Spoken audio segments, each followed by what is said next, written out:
Observe que ele pede a quantidade de madeira que você tem, que sobrou após a retirada da cuia. Então eu quero o volume do meu cone subtraído do volume da nossa semi-esfera. Vamos calcular inicialmente o volume do cone.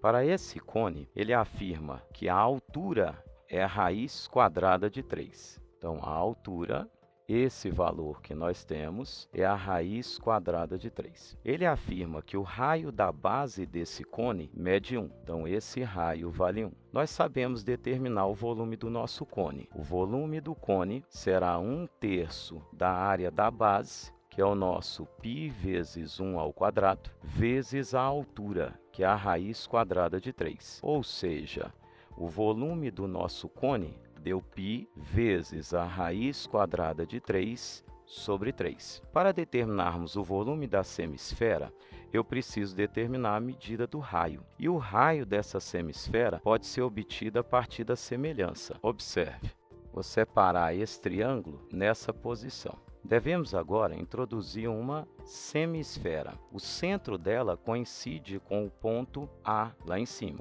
Nosso centro da semi-esfera coincide com esse ponto A. Nessa posição, nós observamos que o raio que nós temos na esfera será dado nesse ponto de tangência, que nós temos o nosso R. Os dois triângulos são triângulos semelhantes. Observe o triângulo menor em azul e o outro triângulo retângulo também com ângulo alfa é o nosso rosa. O lado que nós temos acima no triângulo maior é o raio do cone. Essa lateral simboliza a altura desse cone.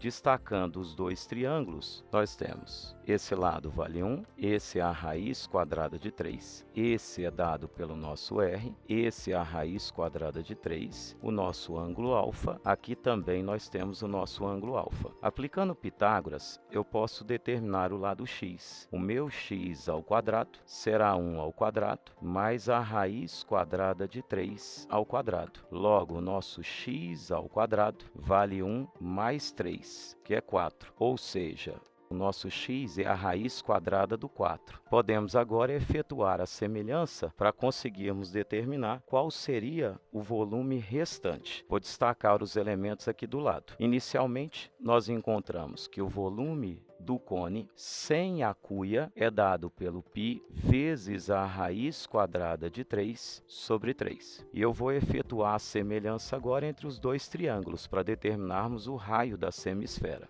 Oposto a alfa nesse rosa, 1. Oposto a alfa nesse azul, nós temos R. A hipotenusa desse rosa, nós encontramos 2. A hipotenusa desse azul, nós encontramos raiz de 3. Ou seja, o nosso raio será dado pela raiz quadrada de 3 sobre 2. Se eu tenho o raio da minha esfera, agora eu posso determinar qual o volume dessa semi-esfera. O volume da nossa cuia será metade do volume da nossa esfera, ou seja, metade do 4π sobre 3 vezes o nosso raio ao cubo, que é o raiz quadrada de 3 sobre 2. Então, o volume da nossa cuia será dado, simplificando esse 2 com 4, nós obtemos 2. Então, nós chegamos em 2π vezes raiz quadrada de 3 ao cubo, 3 raiz quadrada de 3. Sobre 3, 2 ao cubo, nós chegamos em 8. Simplificando os resultados, nós chegamos no π vezes a raiz quadrada de 3 dividido por 4. Nós temos agora que calcular a quantidade de madeira da peça, ou seja, nós devemos determinar o volume do cone menos o volume da cuia. O volume procurado, volume do cone menos o volume da cuia. Volume do cone, nós temos o π raiz quadrada de 3 sobre 3, menos a cuia, que é o π raiz quadrada de 3 sobre 4. Tirando o mínimo da expressão, que vale 12, nós chegamos em 4π raiz quadrada de 3 menos o nosso 3π raiz quadrada de 3. Ou seja, nosso volume é o π raiz quadrada de 3 dozeavos. Alternativa A.